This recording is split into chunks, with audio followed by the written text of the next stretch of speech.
Hello বন্ধুরা, কেমন আছো তোমরা? আশা করি ভালো আছো। তো দেখো, আমি এখানে চলে এসেছি একটা রেসিপি নিয়ে। সেটা হচ্ছে মাছের মাথা দিয়ে মুগের ডাল। আমি জানি তোমরা এর থেকে ভালো বানাতে পারো, তাও তোমাদের সঙ্গে একটু শেয়ার করলাম। প্লিজ প্লিজ তোমরা ভিডিওটা স্কিপ না করে দেখতে থাকো। তো দেখো, প্রথমে আমি মাছের মাথাটা ভেজে নিয়েছি। সেই তেলে শুকনো লঙ্কা, সাদা জিরে আর রসুন কুচি দিয়ে আমি একটু ভাজা ভাজা করে নেওয়ার পরে ওই তেলে আমি দিয়ে দেবো পেঁয়াজ কুচি।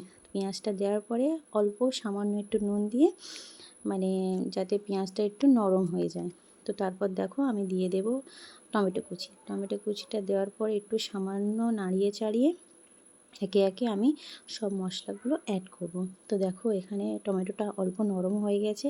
তার মধ্যে আমি দিয়ে দেব আদা রসুন বাটা। আদা রসুন বাটাটা দিয়ে সামান্য একটু নাড়িয়ে এর মধ্যে দিয়ে দেব ধনে গুঁড়ো, জিরে গুঁড়ো, তারপরে হলুদের গুঁড়ো, লঙ্কার গুঁড়ো সব কিছু আমি দিয়ে ভালো করে কষিয়ে নেব যতক্ষণ না এর মধ্যে থেকে তেল ছেড়ে দেয়। কারণ যদি না ভালো করে মশলাটা কষায় তাহলে কাঁচা একটা গন্ধ থেকে যাবে। তো সেই জন্য আমি ভালো করে কষিয়ে নেব। তো দেখো বন্ধুরা, আমার এখানে মশলাটা ভালো করে কষানো হয়ে গেছে, তেলও ছেড়ে দিয়েছে।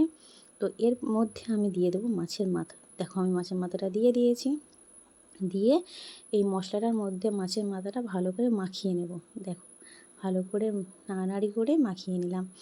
তো দেখো, এর মধ্যে মাখানোর পরে মশলাটা ভালো করে কষানোর পরে আমি এর মধ্যে দিয়ে দেব আগে থেকে সিদ্ধ করা মুগের ডাল। তো দেখো, মশলাটা কষানো হয়ে গেছে। আমি এর মধ্যে দিয়ে দিচ্ছি আগে থেকে সেই সিদ্ধ করা মুগের ডালটা।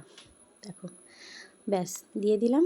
দিয়ে দেওয়ার পরে এটা সামান্য 2-4 মিনিট মতো আমি এটাকে ঢাকনা দিয়ে রেখে দেব।